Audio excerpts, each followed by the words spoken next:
한미 정상회담을 하루 앞두고 백악관이 정상회담의 중점 의제는 사드가 아닌 양국의 무역 문제가 될 것이라고 밝혔습니다. 한미 자유무역협정 FTA와 관련해서 한국과 미국의 불균형이 존재한다며 이 문제에 대한 솔직한 대화가 오갈 것이라고 했습니다. 문재인 대통령은 그러나 한미 FTA에 대해 양국 간 이익의 균형이 잘 맞춰져 있다고 생각한다고 말했습니다. 또 한국이 상품 교역에서는 흑자지만 서비스 분야에서는 적자라는 점을 강조했습니다. 김상곤 사회부총리 겸 교육부 장관 후보자에 대한 인사청문회에서 여야는 논문 표절 의혹 등을 두고 날선 공방을 벌였습니다. 김 후보자는 서울대 연구진실성위원회에서 검증했지만 표절이 아니라고 했다며 의혹을 부인했습니다. 송영무 국방부 장관 후보자 검증 과정에서 공군 레이더 국산화 사업에 대한 감사 결과 등 비밀 자료가 잇따라 유출된 데 대해 김 후사가 보완 조사에 들어갔습니다. 조사 대상에는 전현직 장성 여러 명이 포함된 것으로 알려졌습니다. 문준용 씨 특혜 채용 의혹 제보 조작 사건과 관련해 이준서 전 최고위원이 박지원 전 대표에게 조작된 자료를 사전에 전달하고 조언도 구한 것으로 확인되었습니다. 박 전 대표는 자료를 직접 전달받지 못했다고 해명하고 있지만 당 최고위층이 보고를 받았다는 사실이 드러나면서 의혹은 더 커지고 있습니다. JTBC 취재진이 박근혜 전 대통령의 5차례에 걸친 피의자 신문 조서 내용을 모두 확인했습니다. 박 전 대통령이 최순실, 정유라와의 관계를 소설처럼 이야기했다고 진술하거나 안종범 전 수석의 수첩 등 구체적인 물증에도 모르쇠로 일관해 뇌물 혐의를 피하려 한 정황이 나타났습니다. 해변 길이만 1km가 넘는 동해안의 망상해수욕장입니다. 이 드넓은 곳에 익수사고 발생 때 쓸 수 있는 장비 보관함은 3개에 불과한데요.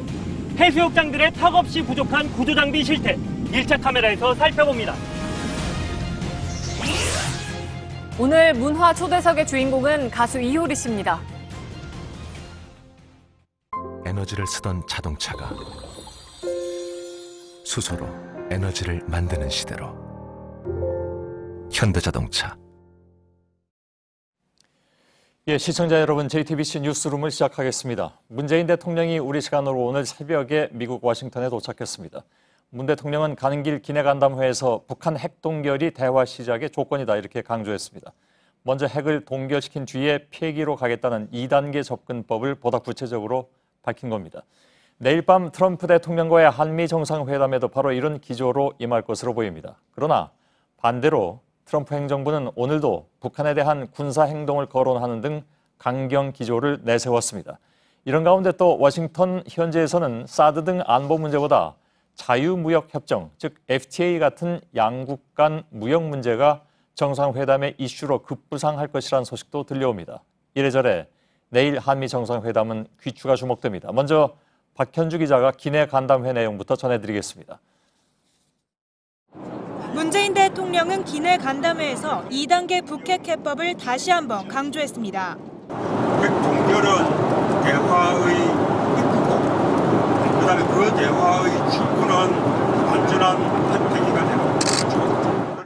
최근 외신 인터뷰에서 밝혔던 단계적 북핵 접근 구상을 보다 구체화해 방법론을 제시한 겁니다. 특히 문 대통령은 북핵 동결 단계에서 검증이 확실히 되지 않으면 다음 단계로 넘어갈 수 없다는 점도 강조했습니다. 그동안 북한이 합의를 파기하고 핵 개발로 되돌아간 적이 많기 때문에 안전장치가 필요하다는 설명입니다. 이어 문 대통령은 각 단계마다 한미 양국이 북한에 뭘 줄 수 있을지 협의해야 한다며 그 아이디어는 우리가 낼 수 있다고 덧붙였습니다.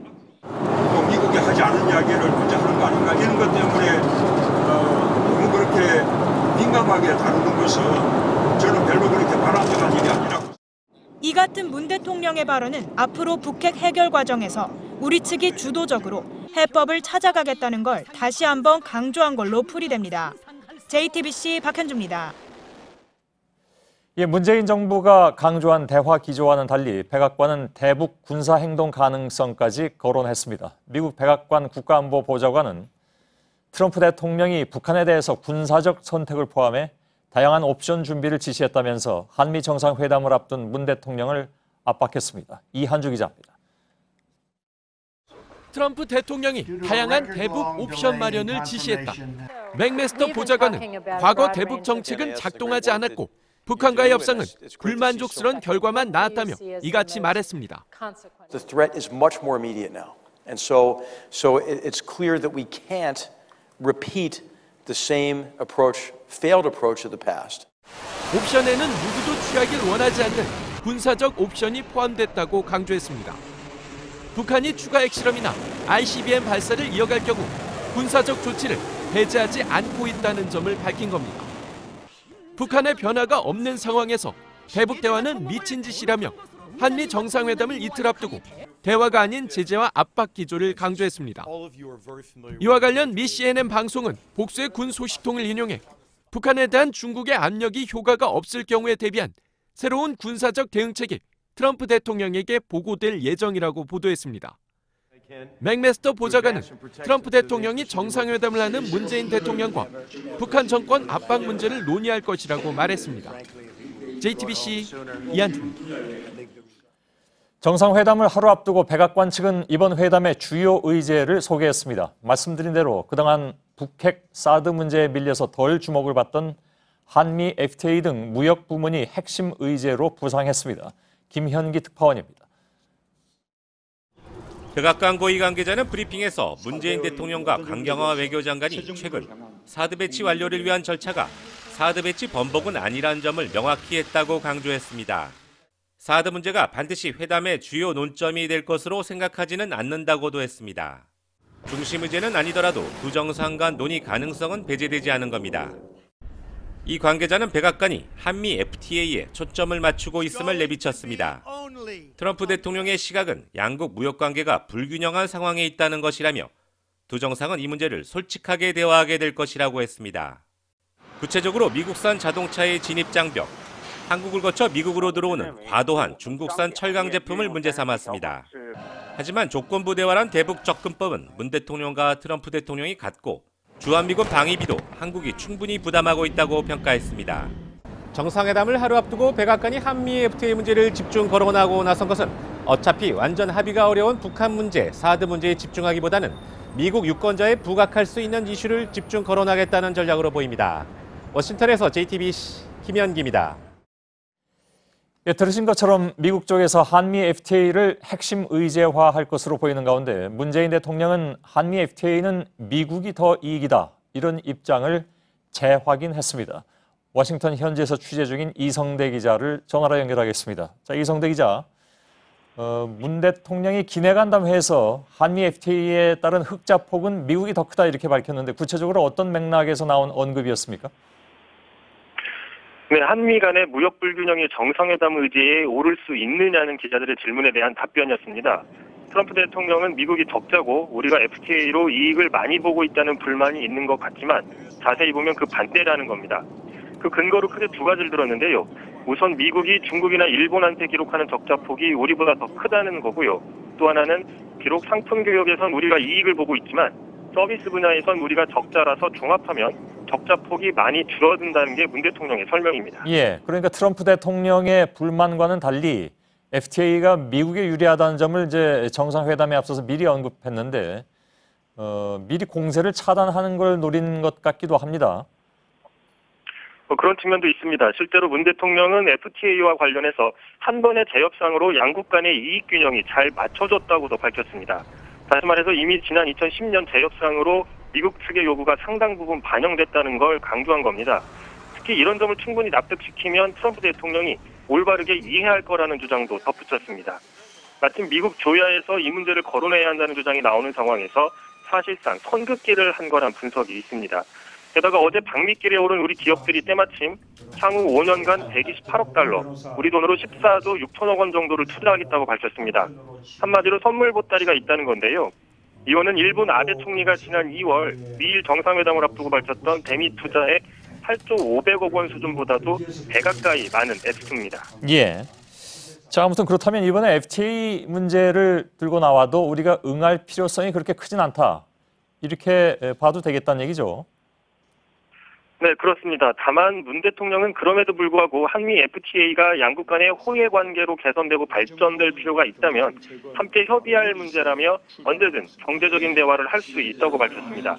이 배경에는 FTA의 경우에 각종 수치로 이미 누가 이익인지 분명히 드러나는 만큼 논의 자체를 다시 해도 우리가 통상 압박을 받을 이유가 없다는 자신감이 깔려 있다는 분석입니다. 예, 알겠습니다. 지금까지 워싱턴에서 예, 문 대통령을 취재 중인 이성대 기자였습니다. 자, 문재인 대통령이 미국에 도착하자마자 곧바로 찾은 곳은 장진호 전투 기념비였습니다. 문 대통령은 오늘 장진호 전투와 본인의 인연을 얘기하기도 했는데요. 가족사를 통해서 한미 간 혈맹을 강조한 것으로 보입니다. 정재윤 기자입니다. 문재인 대통령과 김정숙 여사가 장진호 전투 기념비에 헌화를 합니다. 문 대통령은 기념사에서 장진호 전투와의 인연을 소개했습니다. 장진호의 용사들이 없었다면, 그리고 흥남철수작전의 성공이 없었다면 제 삶은 시작되지 못했을 것이고 오늘의 저도 없었을 것입니다. 장진호 전투는 6.25 전쟁 중 가장 치열했던 전투 중 하나입니다. 1950년 말 남하하는 중공군을 2주간 장진호에서 막아냈고 덕분에 흥남철수 작전이 가능했습니다. 문 대통령의 부모도 당시 흥남에서 메러디스 빅토리오로 월남한 피난민이었습니다. 문 대통령은 어머니에게 들은 얘기도 털어놨습니다. 미군들이 그 배속의 피난민들에게 크리스마스 선물이라며 사탕을 하나씩 나눠줬다고 합니다. 알려지지 않은 이야기입니다. 문 대통령의 기념사를 듣던 장진호 전투 참전 용사들은 중간중간 눈물을 훔치기도 했습니다. 1등 항해사 출신 로버트 루니 제독은 흥남철수 당시 직접 촬영한 사진을 문 대통령에게 선물했습니다. 문 대통령은 한미 정상회담을 앞두고 미국과의 각별한 인연을 앞세우면서 한미 동맹을 다시 한번 강조했습니다. 워싱턴에서 JTBC 정재윤입니다. 오늘 국회에서는 김상곤 교육부 총리 겸 교육부 장관 후보자와 조명균 통일부 장관 후보자의 인사청문회가 열렸습니다. 특히 김상곤 후보자 청문회에서는 사상검증과 논문 표절 의혹을 놓고 여야 간의 치열한 공방이 이어졌습니다. 국회 취재기자를 연결하겠습니다. 최수연 기자가 나가 있습니다. 지금 청문회는 두 건 모두 진행이 되고 있습니까? 김상곤 후보자 청문회는 지금은 정회 중인 상태입니다. 잠시 뒤인 8시 30분에 속개될 예정입니다. 조명균 통일부 장관 후보자에 대한 청문회는 약 2시간 전에 끝났습니다. 인사청문 보고서도 곧바로 채택됐습니다. 그쪽은 쉽게 끝났군요. 그런데 김상곤 교육부 총리 후보자는 여러 가지 얘기들이 많이 나왔는데 오늘 주로 사상검증에 집중됐다면서요? 네, 맞습니다. 청문회 내내 사상검증 논쟁이 벌어졌습니다. 야당 의원들은 김 후보자의 과거 발언, 그러니까 주한미군 철수나 국가보안법 폐지를 주장했던 것과 관련해서 문제를 삼았는데요. 먼저 이 부분 먼저 들어보시겠습니다. 예. 본인은 사회주의를 동경합니까? 아니면 지지합니까? 아니면 본인이 사회주의자라고 생각합니까? 후보자의 활동은 어떻게 이렇게 천편일률적으로 한 방향만 향하고 있습니까? 예, 들었습니다. 김상곤 후보자는 뭐라고 답을 했습니까? 네, 김상곤 후보자는 나는 사회주의자가 아니라 자본주의 경영학자다 이렇게 말했습니다. 또 지금까지 한국 경제의 발전을 위해서 최선을 다해왔다고 말했습니다. 여당 의원들은 적극적인 방어에 나섰는데요. 악의적인 색깔 검증은 자제하라고 반발했습니다. 이 부분도 역시 한번 들어보시겠습니다. 예. 메카시즘, 종북몰이, 색깔론으로 양심의 자유를 짓밟고 의회나 정부 행정에 지장을 초래하는 일이 없었으면 하는 바람입니다. 예, 또 한 가지 이제 논란이 된 것이 논문 문제인데 이 문제에 대해서 김 후보자는 어떤 입장을 내놨습니까? 네, 김 후보자는 서울대 연구진실성위원회에서도 검증했지만 표절은 아니라고 말했다면서 표절 의혹을 전면 부인했습니다. 물론 지금 기준에서 보면 부족한 부분들이 있지만 당시의 기준과 관행에 따랐다는 겁니다. 만약 나중에라도 부정행위로 판명이 될 경우에는 장관직 사퇴까지 포함을 해서 자신의 거취를 결정하겠다고 말했습니다.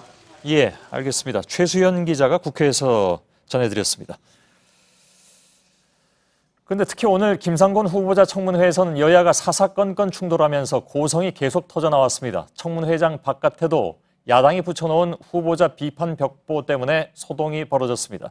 이 바람에 정작 청문회의 질의응답은 뒷전인 듯한 분위기마저 연출됐습니다. 안지현 기자입니다. 여야 공방 속에 김상곤 후보자가 선서를 하는 데까지만 20분. 공직 후보자 김상곤. 질의에 들어가기까진 거기서 또 1시간 10분이 더 걸렸습니다. 회의장 바깥에 자유한국당이 걸어놓은 논문 표절 관련 벽보가 논란이 되면서 지각 청문회가 된 겁니다. 청문회장 벽에 저런 내용들을 붙여놓은 것을 처음 봤습니다. 아마 헌정사상 이런 유례는 없었던 걸로 보입니다. 철거하는 것을 사실상 사무처에 요청한 것은 매우 위원장의 직무를 남용한 것이라고, 우리 위원회를 매우 편파적으로 진행한 것이라고밖에. 벽보 소동이 일단락된 뒤에도 여야 의원들은 생중계 카메라를 의식해 언성을 높였습니다. 끼어들지 마세요. 국민 여러분, 지금 끼어드는 분이 이장우 의원입니다. 이훈혜 의원님, 노은배 의원님도 끼어들지 마세요. 저 국민들이 지켜보고 있어요. 감정이 상한 여야는 이후로도 기회가 있을 때마다 공격을 주고받았습니다. 후보자를 대신하는 얘기를 하신 것은 저는 5년 동안 처음 봅니다. 우리 자유한국당 의원 여러분께서 존경에 맞지 않고 일부는 숭상까지 하고 계시는 박정희 전 대통령께서 하신 말씀입니다. 이러다 보니 정작 질의응답 시간은 크게 줄어들었습니다. JTBC 안지현입니다. 예, 그리고 송영무 국방부 장관 후보자에게 제기된 여러 의혹과 관련해서 기무사가 군사 기밀이 불법으로 유출됐을 가능성에 대한 보완 조사를 시작했습니다. 조사 대상에는 전 현직 장성들이 포함된 것으로 알려졌고, 민주당은 조직적인 유출 가능성을 제기했습니다. 유선희 기자의 보도입니다. 기무사가 공군 레이더 국산화 사업 감사 결과 등 기밀 유출 정황에 대한 조사를 시작했습니다. 2급 비밀이 포함된 레이더 국산화 사업 감사 결과는 국방부와 감사원, 어느 곳에서도 공개가 허가되지 않은 내용입니다. 하지만 2주 전부터 자세한 감사 결과가 나돌았고, 송영무 국방부 장관 후보자가 방산업체 자문으로 일하면서 관련 비리에 연루됐다는 의혹이 제기됐습니다. 기무사는 공개된 감사 내용이 내부자 협조 없이는 유출되기 어려운 수준인 것으로 보고 경위를 파악하고 있습니다. 보완조사 대상에는 해당 정보 담당자들은 물론 적지 않은 수의 전 현직 장성이 포함된 것으로 알려졌습니다. 군 관계자는 기밀 유출 정황이 확인되면 수사로 전환될 수 있다고 말했습니다. 민주당은 조직적인 유출 가능성이 크다며 철저한 수사를 촉구했습니다. JTBC 유선입니다.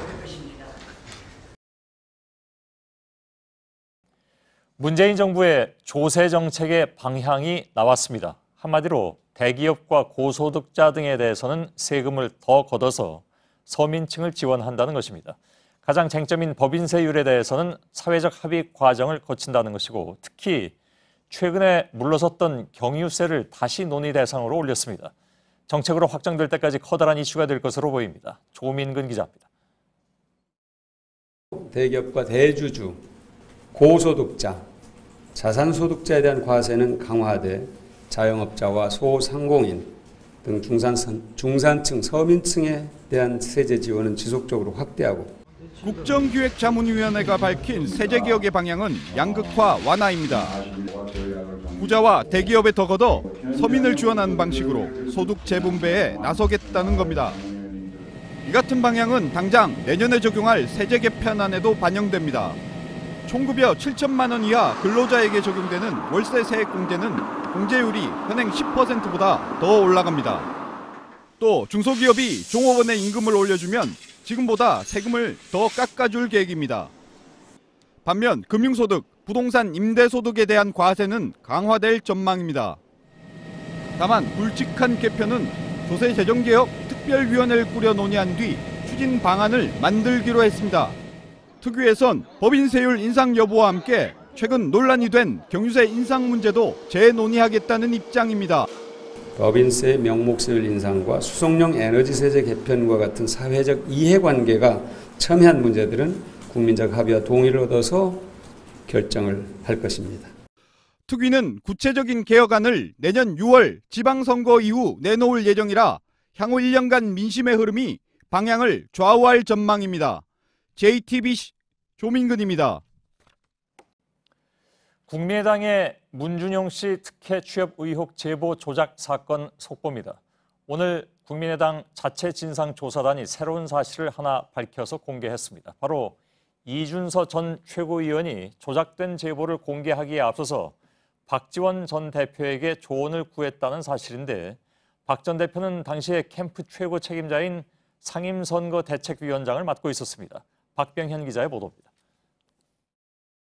지난 5월 1일 이준서 전 최고위원은 당 선거대책위원장이었던 박지원 당시 당대표에게 바이벌한 대화 어플로 메시지를 보냅니다.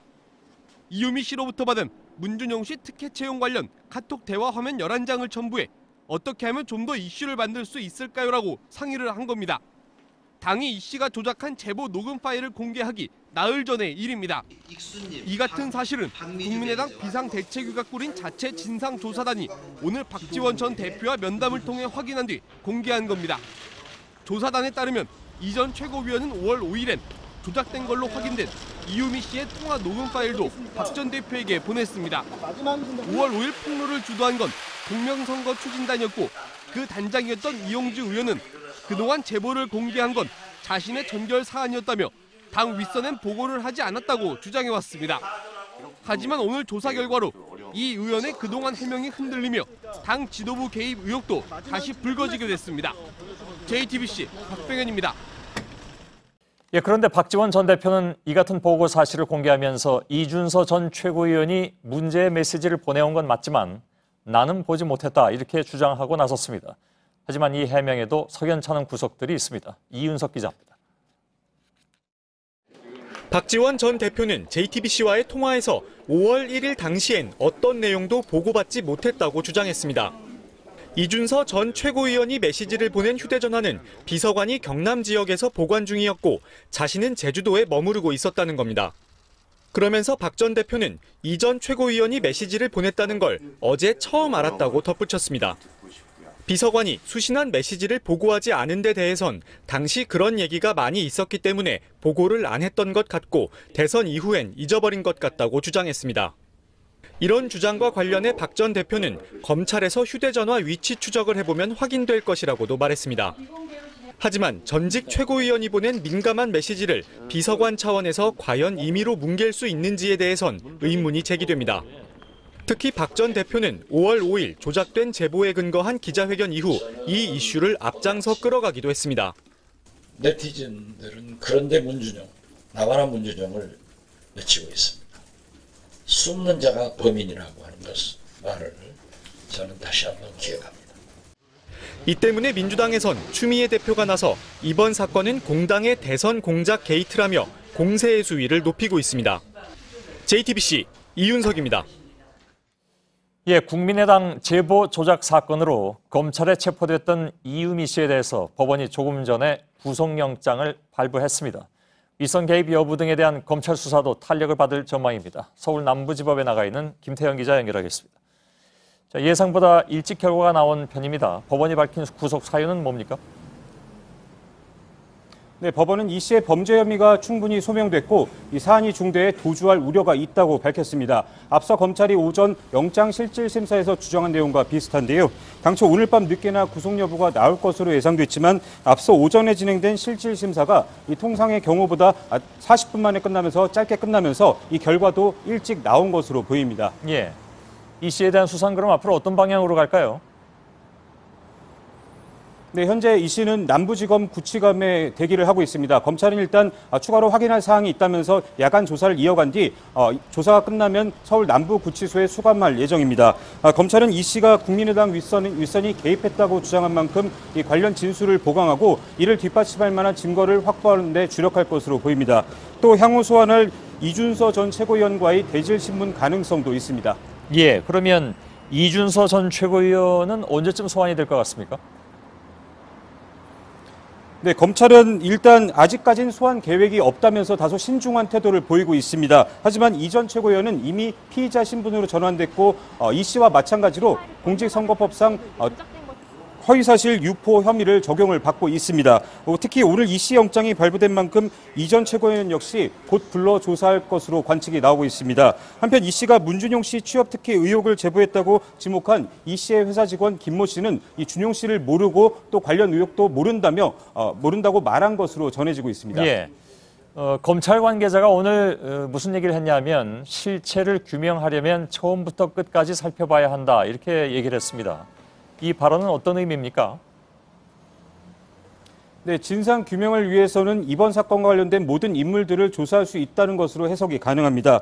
특히 윗선이 개입했거나 묵인했다는 의혹뿐만 아니라 당 차원의 검증이 미흡했던 부분까지 포괄적으로 살펴볼 수 있다는 가능성을 내비친 겁니다. 다만 검찰이 이 전 최고위원을 조사해보고 이 혐의가 없다고 판단할 경우 조사는 조기에 끝날 가능성도 배제하기는 어렵습니다. 예, 남부지검에 나가 있는 김태영 기자였습니다. 자, 오늘 우병우 전 청와대 민정수석의 두 번째 재판에 최순실 씨의 조카 장시호 씨가 증인으로 나왔습니다. 눈에 띄는 장면들이 많았습니다. 장시호 씨는 이모인 최순실 씨가 정윤회 문건 사건이 터졌을 때 민정수석 씨를 통해서 해결하려 했다고 밝혔습니다. 장 씨는 이 밖에도 최순실 씨를 몰랐다는 우 전 수석의 주장을 뒤집는 증언을 쏟아냈습니다. 우 전 수석은 장 씨를 노려보기도 하고 코웃음을 치기도 했는데 결과는 지켜봐야 되겠죠. 임지수 기자의 보도입니다.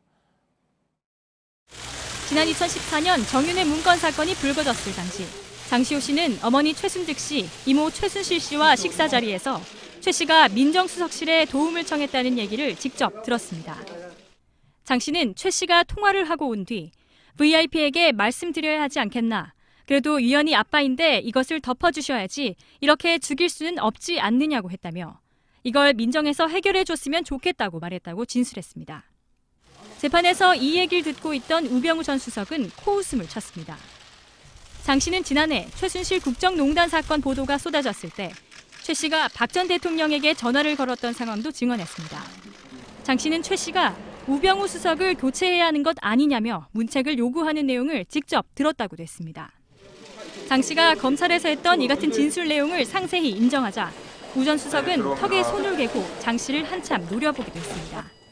재판에선 또 장 씨가 지난해 7월 최 씨 가방에서 민정수석실 문건을 발견하고 찍어두었던 사진 파일도 공개됐습니다. 이 문건 중에는 이철성 경찰청장, 우리은행장, KTNG 사장 등의 세평이 담긴 자료가 있었고 민정수석실 검증 완료 등의 메모지가 붙어 있었습니다. JTBC 임지수입니다.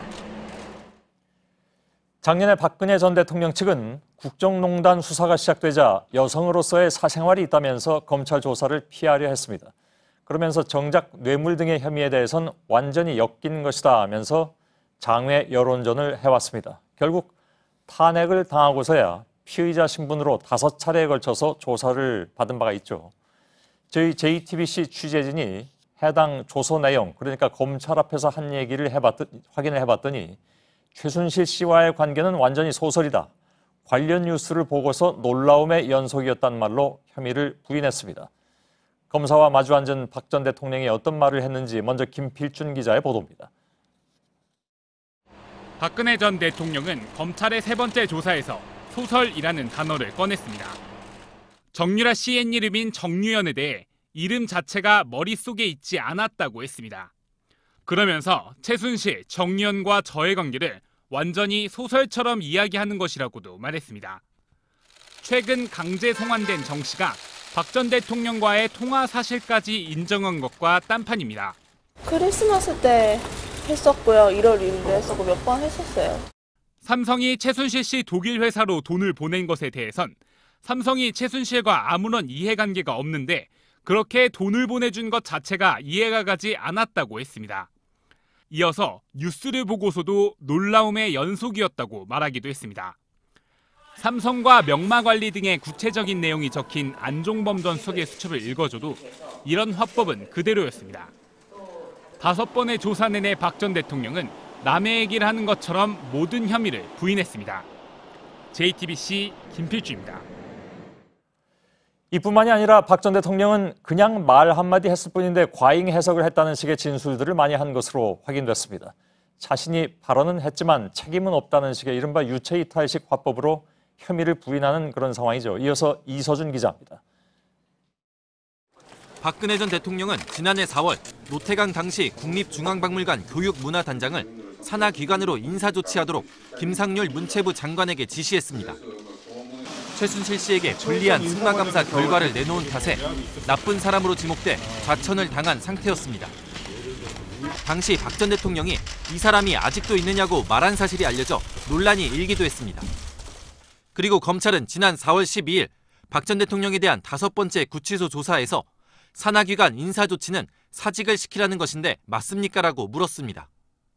하지만 박 전 대통령은 제가 그런 얘기를 했어도 어디까지나 노태강의 선택사항이라고 생각한다고 답했습니다. 또 박 전 대통령은 정유라 씨 친구 부모의 회사인 KD 코퍼레이션이 현대차에 납품토록 하라는 지시를 안종범 전 수석에게 내린 혐의도 받고 있습니다. 이에 대해 박 전 대통령은 기술이 쓰일 수 있게 알아보라고 했지 납품을 하게 해주란 건 아니었다며 모순된 답을 하면서 안 전 수석이 과잉 해석을 했다. 교수 출신이라 그런 것 같다며 책임을 전가하기도 했습니다. 관련 발언은 했지만 책임은 없다는 식의 이른바 유체이탈 화법을 통해 형사 책임을 피하려는 전략이란 분석이 나옵니다. JTBC 이서준입니다. 예, 방금 전해드린 내용들 외에 박근혜 전 대통령 조서에는 블랙리스트 등과 관련한 다른 발언들도 자세히 적혀 있습니다. 법조팀의 심수미 기자가 지금 옆에 나와 있습니다. 어서 오세요.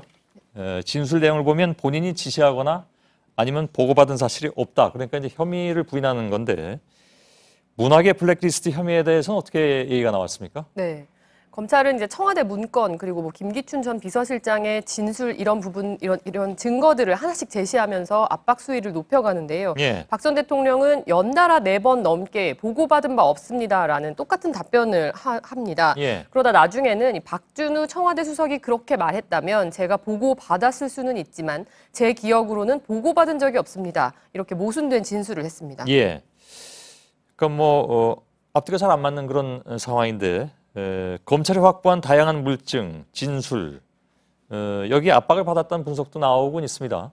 예, 처음에는 기억이 안 난다라고 말을 했다가 나중 조사, 그러니까 그 다다음 조사쯤에서 잘 생각을 해보니까 뭐 이러이러한 취지로 그렇게 얘기했을 수도 있을 것 같다라는 좀 이렇게 진술이나 태도 같은 것들이 바뀌는 모습들이 상당히 눈에 띕니다. 예. 그러니까 이런 어떤 수첩과 같은 물증 그리고 다양한 뭐 청와대, 삼성, 최순실 측근 등과 같은 다양한 사람들의 진술들이 계속 제시가 되니까 미리 준비해왔던 그 방어 논리가 무너지는 모습이 좀 많이 눈에 띄었습니다. 예, 예. 근데 사실관계에 대해서 인정하는 부분들도 있다고 들었습니다. 그건 왜 그렇게 진술했는지도 궁금하네요. 예, 큰 틀에서 국가를 위해서 한 일이다라는 취지입니다. 예. 블랙리스트 같은 경우는 이제 대표적으로 종북 단체들이 문화예술을 빙자하여 국민을 현혹시키는 것은 막아야 된다고 생각했다. 소위 좌파로 분류되는 사람들은 지원을 많이 받아서 평소 이상하다고 생각했다. 이렇게 말을 했습니다. 예. 그러면서도 역시 구체적인 지시를 하거나 보고를 받지는 않았다고 선을 그었습니다. 예. 공문서답 같은 진술도 있었는데요. 검사가 박 전 대통령에게 비서진들에게 문화예술계 좌편향을 바로잡아야 한다는 취지의 지시를 했으니까 그대로 이행을 한 것 아니겠느냐라고 질문을 하자 박 전 대통령은 참모들이 큰 틀에서 대통령의 생각을 알고 있지 않겠느냐. 국가수호관, 국방 외교에 대한 제 입장을 보면 제 생각을 알 수 있었을 거다라고 말을 했습니다. 예. 자신은 지시한 것도 없는데 참모들이 알아서 잘못된 행동을 했다는 주장입니다. 예. 이거 뭐 다 유영하 변호사하고 협의하에 나온 그런 답변들이긴 하겠죠. 알겠습니다. 심수미 기자였습니다. 네, 학교 비정규직이 가장 열악한 편에 속한다고 보도해드린 바 있습니다. 전국의 초중 고등학교 비정규직 노동자들이 처우 개선을 요구하면서 오늘부터 이틀간의 총파업에 돌입했습니다. 개선을 위한 예산도 법적 근거도 없는 실정입니다. 유한우 기자입니다. 경기교육청 인근 4차선 도로가 빼곡히 들어찼습니다. 급식조리사와 상담사 등 경기 지역 학교에서 일하는 비정규직 노동자 7천여 명이 길거리로 나섰습니다. 경기도를 포함해 전국 3,150개 초중고교 비정규직 노동자 15,000명이 총파업에 돌입했습니다. 열악한 근무 환경을 개선해달라는 겁니다. 꼭 20km 이상은 2명이 들 것을 권고하세요. 사고 예방을 위해서인 건데 실제로 현장에서는 그렇게 할 수가 없어요. 들어가서 보면은 한 6분이 앉아 계시는데 누워서 있지도 못하고 다리 뻗고도 못 있고 그리고 쪼그리고 앉아서 그렇게 하고 쉬시는 거예요. 임금 역시 정규직의 60% 수준에 불과하고 근속수당을 2만 원에서 5만 원으로 올려달라는 요구도 받아들여지지 않고 있습니다. 여기에 필요한 예산에 대한 책임을 정부와 시도교육청이 서로 떠넘기고 있기 때문입니다. 학교 비정규직 노동자 중 상당수가 2007년 무기계약직으로 전환됐습니다. 하지만 정년만 보장됐을 뿐 이들을 보호하고 차별을 막아줄 근거 법률은 사실상 없습니다. 기간제에 해당되지 않기 때문에 기간제 노동자들이 정규직과 임금차별을 금지하는 법을 적용받지 못하고 있습니다. 따라서 정부가 차별 해소를 위해 정책과 더불어 장기적으로는 법적 보호망 마련에도 나서야 한다는 지적이 나옵니다. JTBC 유한울입니다. 아파트 경비실에 에어컨을 설치하는 걸 반대하고 관리비가 부담된다면서 경비원을 해고하는 게 요즘 세태지요. 하지만 비용이 좀 더 들더라도 경비원과 함께 살아가고자 하는 주민들의 움직임도 활발해지고 있습니다. 정영재 기자가 취재했습니다. 청소를 마치고 초소로 들어온 경비원들의 표정이 밝아집니다. 아우 시원해. 선풍기 한 대로 여름을 나던 지난해까진 경비실 들어가기 겁날 정도로 찜통이었는데 보다 못한 주민들이 초소 4곳에 에어컨을 설치한 겁니다. 저희가 매달 2~3천 원씩만 더 보태서 경비 아저씨들께서 훨씬 더 시원하고 좋은 근무 환경에서 일하실 수 있도록. 물론 의견 모으는 과정이 순탄치 않았습니다. 설치 비용과 전기료가 주민 몫이 되기 때문입니다. 서울의 한 아파트에서는 경비실 에어컨 설치를 반대한다는 전단지가 돌기도 했습니다. 인건비 인상이 부담된다며 경비원을 해고하는 아파트도 여럿입니다. 하지만 비용을 좀 부담하더라도 오랫동안 곁을 지켜온 경비원들과 함께 가겠다는 움직임도 점차 늘고 있습니다. 대전에 사는 김소영 씨가 아침부터 바쁘게 움직이는 이유이기도 합니다. 입주자 대표회에서 경비원 33명을 줄이겠다고 통보하자 김 씨는 반대 운동을 시작했습니다. 경비원 아저씨가 계속 계시는 게 가장 좋고요. 그냥 같이 함께 상생하는 세상에서 살고 싶어요. 최저임금 인상에 따른 경비원 인건비 부담이 가구당 2,500원이라는 계산을 제시하니 벌써 3,000명이 서명에 참여했습니다. 서울 성북구 김윤중 할아버지는 사비로 아파트 경비실 5곳에 에어컨을 기부했습니다. 먼저 세상을 떠난 아내를 생전에 많이 도와준 경비원들에게 감사를 전한 김 할아버지의 사연은 각박한 세상에 한 줄기 찬 바람 같습니다. JTBC 정영재입니다. 기다리던 장마가 시작됐습니다. 북상하는 장마 전선의 영향으로 오늘 제주에 비가 오기 시작했고 일요일쯤에는 수도권과 중부지방으로도 확대될 것으로 보입니다. 하지만 올해도 평년보다 강수량이 적은 마른 장마로 예상됩니다. 최충일 기자입니다. 초록빛 감귤에 시원한 빗줄기가 쏟아집니다. 오랜만에 농부들 손길은 분주해졌지만 표정만큼은 환해졌습니다. 최근에 비가 너무 안 와서 가물어서 큰 걱정이었는데 지금 이 비로 인해서 감귤이 크기에도 상당히 좋은 영향을 미칠 것 같고 수박밭에도 관광객들이 많이 찾는 공원에도 붉은 빗줄기가 이어집니다. 모처럼 단비가 내리면서 초기 가뭄으로 평소보다 작게 자랐던 수박 등 농작물들도 점차 생기를 되찾고 있습니다. 장마 전선이 본격적으로 북상하면서 아침부터 제주에는 산간 70mm, 제주시 40mm, 서귀포 50mm의 비가 내려 완전히 해갈됐습니다. 오늘 밤엔 전남 남해안이 영향권에 들겠고 내일은 충청 남부와 경북 지역에도 장맛비가 내리겠습니다. 수도권에는 2일부터 시작해 일주일 정도 비를 뿌릴 것으로 보입니다. 하지만 지각장마는 평년보다 양도 적어 마른 장마가 될 전망입니다. 기상청은 본격적인 장마철인 7월 강수량이 평년보다 적을 것으로 예측했습니다. JTBC 최충일입니다. 4대강 보의 수문을 개방한 지 한 달이 다 돼가지만 녹조가 오히려 심각해지고 있습니다. 낙동강에서는 녹조가 썩어서 파리까지 들끓고 있습니다. 이 정도 방류로는 안 된다는 목소리가 높습니다. 구석창 기자입니다. 합천 창녕보 위 낙동강 1km 구간이 녹조로 뒤덮였습니다. 중앙에서 강가로 갈수록 색깔이 더 짙어집니다. 녹조가 썩으면서 비릿한 악취가 풍기는데요. 낙동강 물에 손을 넣어보니 미끌거리다 못해 끈적거리기까지 합니다. 부패한 곳에 파리떼가 들러붙고 물고기들은 거품 속에서 머리를 내밀고 헐떡입니다. 30km 아래 창녕 하만보도 상황은 비슷합니다. 지난 1일 4대강 수문 개방 후 반짝 상승했던 유속이 다시 개방 전 수준으로 돌아온 데다 수온이 25도를 웃돌자 녹조가 급속히 확산한 겁니다. 아침에 이렇게 수영 이게 포기를 하거든요. 매일매일합니다. 결국 4대강 6개 보의 수위를 평균 0.7m 낮추는 정도론 유속을 높이기 어려워 장마철 수문 전면 개방이 시급하다는 지적이 나옵니다. 전체적으로 열어주고 수심을 낮춰주면은 이게 물이 뒤섞이는 게 강해지거든요. 조류가 옆으로 퍼져나가는 것들이 막아질 수 있는 그런. 특히 간에 치명적인 녹조를 제거하기 위해 각 정수장에서 투입하는 응집제에는 알츠하이머 원인 물질이 들어있습니다. 이 때문에 최근 녹조 증가로 응집제 투입량을 늘리는 것에 대한 우려도 커지고 있습니다. JTBC 구석찬입니다. 차 문을 열다가 옆차를 긁는 이른바 문콕. 주차할 때마다 여간 신경 쓰이는 일이 아닐 텐데요. 차들 몸집은 커졌지만 좁은 주차 공간이 문제였는데 정부가 27년 만에 주차 공간 기준을 넓히기로 했습니다. 강나현 기자입니다. 지난 주말 문콕 사고를 당한 이태훈 씨. 대여섯 번 겪다 보니 차 이곳저곳이 상처투성이가 됐습니다. 영업직이다 보니까 주차할 일도 많고 이제 운전할 일도 많은데 이제 주차할 때마다 항상 문콕에 대해 신경을 많이 쓰다 보니까 정말 나는 좀 스트레스 아닌 스트레스를 좀 받죠. 저도. 차 문을 열다 옆차를 긁는 문콕 사고는 매년 늘어나고 있습니다. 20년 전만 해도 승용차의 절반 가까이를 차지하던 소형차 대신 90%는 중대형차로 바뀌었지만 주차 공간 기준은 30년 가까이 그대로기 때문입니다.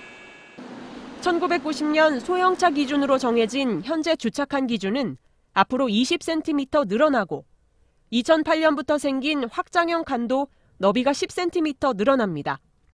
보통 옆차가 주차돼 있으면 이렇게 몸이 빠져나가기 힘들 만큼 굉장히 좁은데요. 앞으로 주차 공간이 넓어지면 이렇게 문을 고정시킬 수 있는 여유 공간이 생기면서 좀 더 쉽게 내릴 수 있습니다. 바뀐 주차칸 규정은 앞으로 새로 짓는 건물에 적용됩니다. 정부는 내일 이 같은 내용을 입법 예고하고 이르면 올해 말부터 새 주차 공간 기준을 적용할 계획입니다. JTBC 강나현입니다. 신봉사의 눈을 뜨게 만든 심청이의 효성을 이제 과학기술이 대신하는 세상입니다. 국내 연구진이 완전히 시력을 잃은 환자에게 인공 망막을 이식해서 시력을 회복시키는 데 성공했습니다. 조민중 기자입니다. 무슨 색이요? 빨간색. 그냥 빨간색이요? 망막 색소 변성으로 20년 전 시력을 잃은 이화정 씨 눈에 진짜 빛이 들어왔습니다. 여기는 H, 여기는 V. 국내 최초로 인공망막기기 이식에 성공해 큰 글씨를 읽을 수 있을 정도가 된 겁니다. 그 20년 만에 이제 딸 얼굴도 중학교 때 보고서 못 봤던 얼굴 보고 한 다음 주쯤에서 이제 저 얼굴도 한번 보려고. 이 병은 유전성 망막시세포 장애로 태어날 때 정상인 시력이 점차 약해져 아예 안 보이게 되고 약물 치료도 불가능합니다. 하지만 국내 연구진이 눈 속에 아르구스2라는 인공망막을 넣어 시력을 회복시켰습니다. 안경에 붙어있는 카메라가 이미지를 휴대용 컴퓨터에 전달하면 다시 외부 송신 안테나를 통해 안구 표면에 단 내부 안테나로 전송됩니다. 이때 미리 안구에 심어둔 인공망막이 전기 신호에 자극을 받으며 뇌에서 시각 패턴을 인식하게 되는 구조입니다. 망막 색소 변성 환자는 국내에만 10,000여 명으로 추산됩니다. 하지만 2억 원이 드는 비싼 수술비를 얼마나 낮추느냐가 관건입니다. JTBC 조민중입니다. 영국 런던 그ren펠타워 화재 현장에서 갓난아기를 품에 안은 어머니의 시신이 발견됐습니다.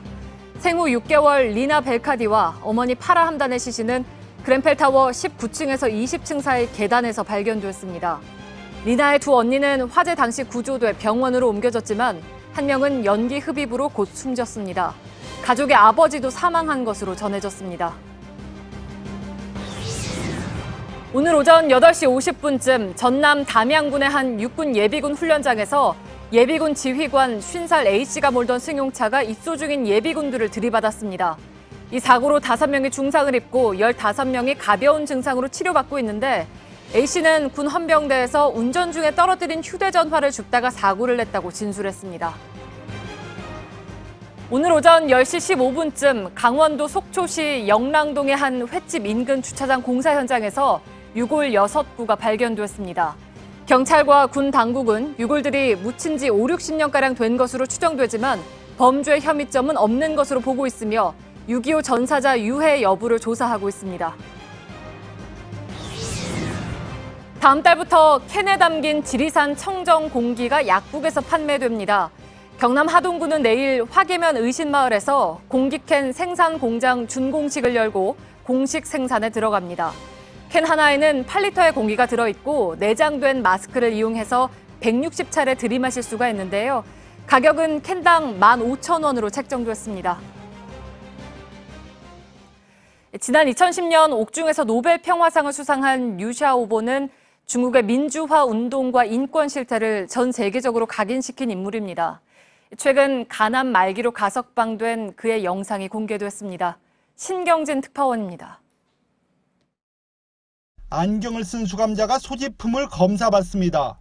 간수와 배드민턴을 치기도 하고 벽을 이용해 1인 탁구와 조깅도 합니다.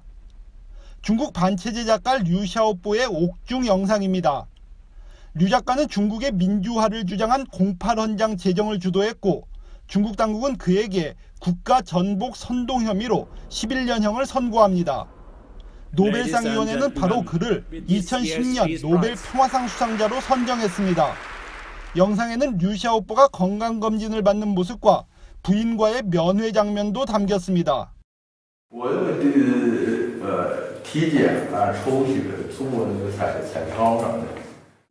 이런 가운데 류 작가의 부인이 독일 망명 작가에게 보낸 자필 편지도 공개됐습니다. 독일에서 제대로 된 치료를 받고 싶다는 내용입니다. 미국도 지원 의사를 표시했습니다. And we're interested in doing what can be done to see if it's possible.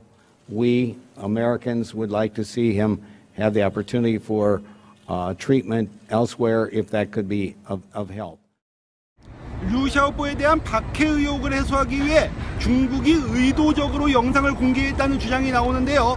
그의 해외 망명을 허가할지 주목됩니다.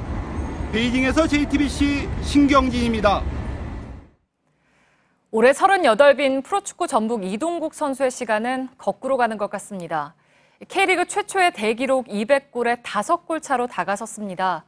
언제적 이동국이냐 하는 소리를 불식시킬 만합니다. 오광춘 기자입니다. 이동국이 공을 찰 듯 말 듯 하더니 오른발로 골을 만들어냅니다. 수비수는 타이밍을 뺏겼고 골키퍼는 손도 내밀지 못했습니다. 이번엔 영리하게 페널티킥을 얻어내더니 직접 키커로 나서 골을 넣었습니다. K리그 통산 450경기에서 195골, 우리나라 최초의 200골 달성도 다시권에 들어왔습니다. K리그 최고참인 38, 빨리 뛰고 많이 움직여야 하는 축구에서 이동국은 어찌 보면 한물간 스타입니다. 올해로 프로 20년째 이동국의 축구 인생은 곡절이 많았습니다. 19살이던 1998년 처음 월드컵에 나섰지만 두 번째 월드컵의 기회는 30살을 넘긴 2010년이 돼서야 잡았습니다. 두 번의 월드컵에선 교체 멤버로 고작 51분밖에 뛰지 못했습니다. 부상과 부진이 겹치며 비운의 스트라이커로 불렸지만 꿋꿋이 일어섰습니다. K리그에서 131골을 30 이후에 넣을 정도로 축구 인생의 후반전이 더 좋았습니다. 나이는 숫자에 불과하다. 시간은 거꾸로 간다. 이동국에겐 언제부턴가 이런 응원이 쏟아지고 있습니다. JTBC 오광춘입니다.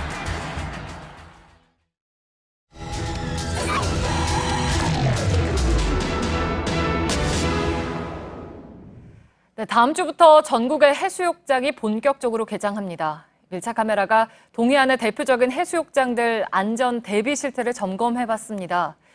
역시나 구조 장비가 없거나 제대로 관리가 안 된 경우가 많았습니다. 손광균 기자입니다. 강원도 동해시의 한 해수욕장입니다.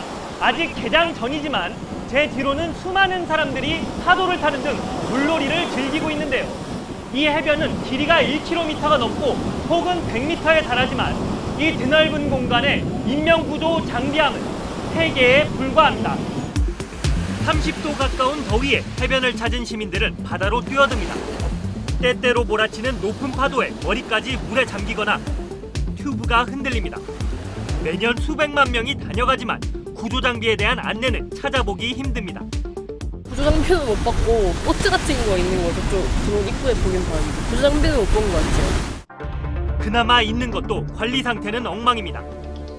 이쪽에 있는 게 인명구조 장비 보관함인데요. 원래는 위에 사이렌이 설치되어 있어야 하지만 지금은 날카로운 나사문만 튀어나와 있고요. 아래쪽으로는 사고 발생 시에 누구든지 구명환이나 조끼, 로프를 이용해 구조활동을 펼치라고 나와 있지만 안을 열어보면 튜브와 로프만 있고 조끼는 찾아볼 수 없습니다. 이달 초에는 20대 남성 3명이 이곳에서 물놀이를 즐기다 갑자기 높아진 파도에 사고를 당했습니다. 소방대원들이 구조해 병원으로 옮겼지만 2명은 목숨을 잃었습니다. 지자체는 입수금지 기간에 물놀이하는 관광객들을 막기 어렵다고 호소하면서 장비 관리도 쉽지 않다고 말합니다. 예산을 해가지고 오늘 오전에 다 집어넣어놨는데 부진된 경우가 있습니다. 관리를 저희가 해야 되는 건 맞는데 열쇠를 매일 잠가놓지를 못하거든요, 사실. 동해안의 대표적인 해수욕장인 경포해변도 구조 장비가 부족한 건 마찬가지입니다. 2km에 가까운 모래사장에 보관함은 4개뿐입니다. 필요한 순간에 손 닿기 어려운 곳에 있다는 것도 문제입니다. 대부분의 익수사고는요, 이렇게 바다와 모래사장이 만나는 지점에서 일어나는데요. 통일된 규정이 없어서 해수욕장마다 안전장비함이 설치된 위치도 제각각입니다.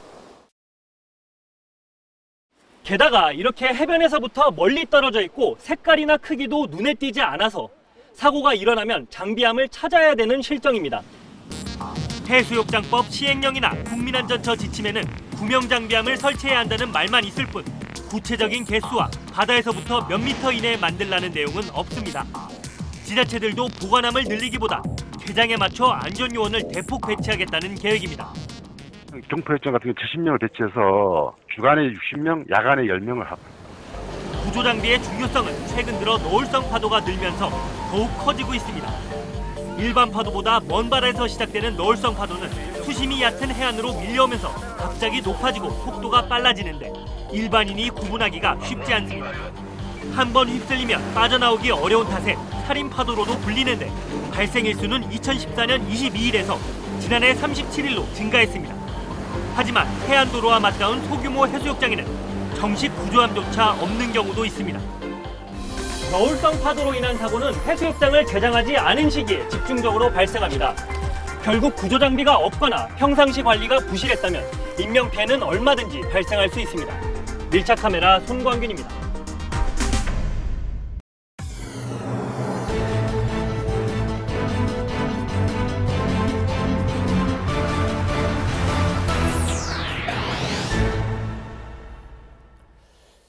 뉴스룸의 앵커 브리핑을 시작하겠습니다.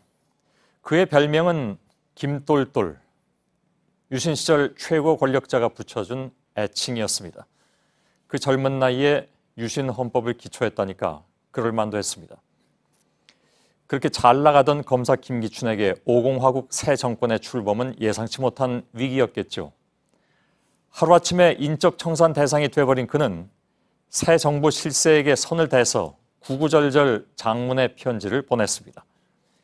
일종의 맹목적인 충성맹세로 되살아난 그는 새로운 시대의 코드 맞추기, 즉 화려한 변신술의 서막을 올렸습니다. 그 다음 정권이 들어서고 권력자가 바뀌자 변신술에는 한층 탄력이 붙었습니다. 검찰총장 자리에 오른 그는 이번에는 오공청산의 주역이 돼서 과거 자신이 구애했던 전 정권 실세들을 향해서 칼자루를 휘둘렀습니다. 그 덕인지 법무장관 자리까지 승승장구했고 관직을 떠나서도 내리 3선 국회의원을 지내면서 꽃길을 걸었죠. 너무나 유명해진 그의 말, 우리가 남이가. 그 말을 증명이라도 하듯이 아버지를 이은 대통령의 비서실장으로 화려하게 복귀했습니다. 이번엔 대통령의 뜻을 전달하는 승지를 자처하면서 또 한 번의 변신술을 선보였죠. 사극에서나 나올 법한 말로 자신을 칭했던 그는 정말로 사극과 현실을 혼동했던 것은 아니었을까? 결국 법의 심판대에 오른 그는 도승지라는 가면 뒤에 숨었습니다. 망한 왕조의 도승지, 사약을 받으라면 마시고 끝내고 싶다. 그러나 정작 자신의 혐의에 대한 인정은 하지 않았습니다. 그러니까 사약은 이를테면 정치적 레토릭일 뿐 그가 마지막으로 택한 것은 3, 4일 전 모임도 잘 기억이 안 난다. 80 노인이 3, 4년 전 문서를 기억할 수 없다. 그렇습니다. 그의 최후의 변신은 평범한 노인으로 돌아가는 것이었습니다. 그러나 바람과는 달리 그는 평범하기에는 지난 세월 너무나 비범했습니다. 오늘의 앵커 브리핑이었습니다.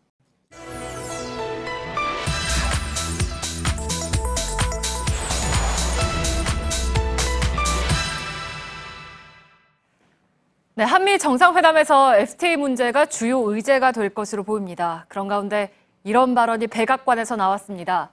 양국 간 불균형이 있다. 한국에서 미국산 자동차 판매에 여전히 장벽이 존재한다. 한국 자동차 시장을 콕 찍었고 장벽이라는 표현도 썼습니다. 무역 장벽으로 한국에서 미국차 팔기가 어렵다는 뜻이겠죠. 정말로 장벽이 있는지 트럼프 정부의 이 말을 사실로 볼 수 있는지 팩트체크해봤습니다. 오대훈 기자, 네. 결론이 어떻게 나왔습니까? 네, 일부 맞는 말도 있습니다만 네. 대체로 사실이 아닌 것으로 나타났습니다. 일단 양국 간에 불균형이 있다고 했잖아요. 네. 수치상으로만 보면 틀린 말은 아닙니다. FTA 발효 뒤인 2012년부터 16년까지 한국 차가요. 미국에서 703억 달러치가 팔렸습니다. 반면에 미국 차가 한국에 수입된 액수는 53억 달러어치였습니다. 그러니까 우리가 13배 정도 많이 팔고 있는 겁니다. 네, 그러니까 차이가 굉장히 많이 나긴 하는데 실제로 이제 미국 차가 다른 수입차에 비해서 자주 눈에 띄는 편은 아니잖아요. 근데 이제 미국은 이게 무역 장벽 때문이다라고 이렇게 주장을 하고 있는 거죠? 그렇습니다. 무역 장벽이라는 게 관세가 있고 비관세가 있는데 일단 관세는 FTA 발효 이후에 2016년에 완전히 폐지가 됐습니다. 그래서 이 부분을 미국이 문제를 삼을 수는 없습니다. 미국의 상무부는 최근에 비관세 장벽을 집중적으로 거론하고 있는데요. 크게 세 가지 이유를 밝히고 있습니다. 첫 번째, 연비의 규제가 우리가 심하다. 그게 장벽이다라는 얘기인데 우리는 리터당 17km, 미국은 16.6km로 규제를 하고 있습니다. 이렇게만 보면 한국이 높습니다. 하지만 EU는 리터당 18.1리터, 리터당 킬로미터죠. 16.8은 일본입니다. 그래서 미국은 이걸 장벽이라고 하면서 더 낮추라라고 하는데요. 오히려 파리 협약에 의해서 기준을 더 높이자라는 것이 국제적인 약속입니다. 네, 일단 한국이 높은 편도 아니고 그리고 미국 주장은 그러니까 국제사회 약속과는 좀 정반대 방향으로 보이는데요. 두 번째 주장은 뭡니까? 네, 두 번째 주장은 이건데요. 방향 지시 등의 규제 탓이다, 심하다라는 건데 한국에서 이제 과도하게 규제를 하고 있다라는 거죠. 그렇습니다. 네, 방향 지시 등은 깜빡이 말하는 거죠? 깜빡이죠. 네. 흔히 말하는 그 깜빡이에 대한 규제가 심하다는 건데 어떤 내용이냐면요. 한국은 법으로 주황색을 쓰도록 돼 있고요. 네.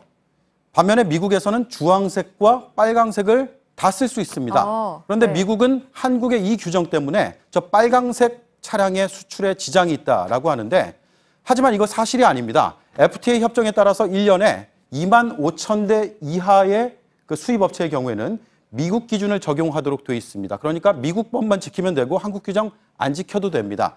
지난해 국내에서 가장 많이 팔린 미국 차가 포드입니다. 8천 대거든요. 미국 업체 중에서 그래서 이 규제에 해당하는 업체 없습니다. 네, 그러니까 가끔 이제 빨간 깜빡이 켜는 차들이 있던데 그게 미국 차였던 거군요. 네, 빨간 깜빡이를 켜면 브레이크하고 좀 헷갈리잖아요. 네, 맞아요. 그래서 사고 위험이 있다라는 분석들도 있죠. 네, 그러니까 어쨌든 역시나 이 억지도 해당이 안 돼서 사실로 보기 어렵다는 거고 다음은 또 뭡니까? 네, 마지막 주장은 이겁니다. 수리 이력, 그러니까 수리를 받은 근거를 기록으로 남겨야 된다라는 건데 이게 장벽이라는 겁니다. 우리나라에서는 차가 출고되면은 소비자한테 가기까지 문제가 생겨서 수리를 하게 되면 반드시 이력을 남기도록 되어 있습니다. 그런데 미국에서도요. 36개 주가 유사한 제도를 시행하고 있습니다. 그러니까 정도의 차이는 좀 있지만 우리도 미국에 수출을 할 때 같은 요구를 받고 있는 겁니다. 그래서 국토교통부는요. 미국 차의 수입을 제한하기 위해서 만든 장벽이 아니다. 소비자의 보호를 위한 제도다 이렇게 설명을 하고 있습니다. 네, 사실 이런 주장들이 좀 보기에 따라서는 지엽적인 것도 같고 그래서 이제 이런 이유로 미국 차를 한국에서 팔기가 어렵다고 말하는 건 좀 어려워 보이는데요. 네. 지난달에요. 트럼프 대통령이 일본 차에 대해서는 이런 얘기를 했습니다. 네. 공정하지 않은 무역 장벽이 있다. 우리하고 똑같은 말을 했죠. 네. 일본이 이렇게 답했습니다. 미국 브랜드가 팔리지 않는 데는 다른 이유가 있다라고 응수한 거죠. 트럼프 대통령은 며칠 뒤에는 독일 자동차에 대해서는 매우 불공평하다. 네. 이렇게 장벽 문제를 꺼냈는데 오히려 자유무역은 모두에게 이익이라는 반박이 나왔습니다. 무역 장벽 때문에 한국 시장에서 미국 차를 팔기 어렵다는 트럼프 정부에 대한 답, 바로 이미 자동차 선진국인 두 나라의 반박을 통해서 나온 셈입니다. 네, 그리고 모든 걸 좀 다 떠나서 깜빡이 색깔 때문만은 정말 아닌 네. 것 같습니다. 팩트체크 오대영 기자였습니다.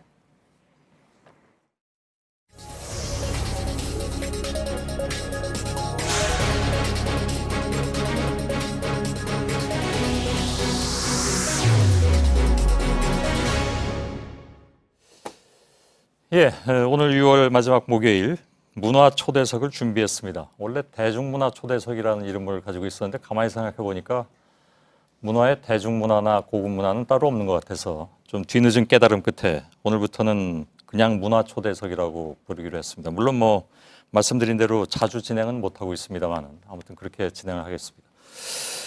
그래서 오늘 가수 이효리 씨가 주인공이신데요. 설명을 드리면 너무 뻔한 설명만 나올 것 같아서 워낙 잘 아시는 분이니까요. 바로 생략하고 모시도록 하겠습니다. 어서 오십시오. 안녕하세요. 반갑습니다. 네. 처음 뵙습니다. 그렇죠. 예. 사실 한 달 전에 저희 그 문화초대석이 이렇게 부활했을 때 첫 손님으로 모실까 했었는데. 네, 그때 예전에 통화했을 때도. 예. 근데 이제 그 송강호 씨를 모시게 됐어요. 네네. 그때 이효리 씨께서 그냥 쿨하게 자리를 양보해 주셔서. 그때 제가 앨범이 나올 때도 아니고 예. 딱히 나와서 무슨 얘기를 할지 몰라가지고. 그랬나요? 네. 예. 저는 그냥 듣던 바대로 쿨한 분이구나 이렇게 생각하고 있었습니다. 네, 제 차례가 오겠죠 하고 기다렸죠 뭐. 예. 네. 아무튼 그래서 오늘 만나 뵙게 됐는데 제가 예전에 100분 토론을 처음 시작할 때 저쪽 MBC에서 맞은편에서 쟁반 노래방을 하고 있었습니다. 아, 그랬어요? 예. 되게 오래전. 오래전이죠. 네네. 이효리 씨가 쟁반 노래방에 나오셨을 때 100분 토론의 시청자분들을 많이 뺏어가셔서 아, 예. 죄송합니다. 그래서 긴 세월을 돌아서 JTBC라는 외나무 다리에서 만나 뵙게 되는군요. 그랬네요. 네. 4년 만에 곡을 내놓으셨습니다. 네. 6집. 예. 어제 한 곡이 먼저 공개가 됐죠? 네. 이게 선공개라고 하더군요, 그런 거를. 네, 약간 예고편처럼 예. 본 타이틀곡 전에 약간 앨범의 어떤 전체적인 느낌을 들려주는 그런 곡으로. 서울이라는 곡. 네네. 서울을 꽤 오고 싶으셨다면서요? 아무래도 제가 2살 때부터 쭉 30년 이상을 살았던 곳이라서 이렇게 떠나가 있으면서도 약간 아련한 마음이 있더라고요. 예. 그래서 그런 심경을. 좀 지루하셨습니까? 제주가? 지루하진 않았는데 제가 서울을 좀 뭐랄까 미워했었더라고요. 아, 가만히 보니까? 네. 예. 그러니까 서울을 막 이렇게 나쁘게 떠나고 싶다. 그래서 제주 가서 이렇게 생각을 해보니까 사실 서울이 어두웠고 나빴던 게 아니라 서울에 살 때 제가 뭔가 좀 어둡고 답답한 마음이 있었던 것 같더라고요. 그래서 제주에서 그런 것들이 조금 거치면서 내가 괜히 서울을 미워했다. 서울도 참 좋은 곳인데. 그렇군요. 네, 그러면서 약간 그런 노래를 쓰게 됐어요. 근데 저는 그 뮤직비디오를 제가 미리 봤거든요. 네. 전편을. 네네. 이제 뉴스 끝나면 그게 다 전편이 공개된다면서요? 네네. 오늘 처음 공개되는. 저한테는 한편 특권을 주셔서 네네. 미리 봤는데 보니까 저는 서울이 밉던데. 왜요? 예? 본의 아니게 대조적으로 제주 촬영할 때 날씨가 너무 좋았고 서울 촬영할 때 미세먼지가 좀 많았었어요. 그래서 우리가 이 촬영을 할 때 서울을 나쁘게 그리지는 말자. 우리 의도가 그게 아니니까라고 감독님과 얘기를 했는데 어떻게 하다 보니까는 좀 그림이 그렇게 돼가지고. 저희가 주요 장면만 좀 했는데요. 네네. 지금부터 보실 것은 이효리 씨의 서울이라는 노래가 아니라 서울이 얼마나 미세먼지가 많이 끼었는지를 봐야 될 것 같습니다. 아이고. 잠깐만 좀 보겠습니다.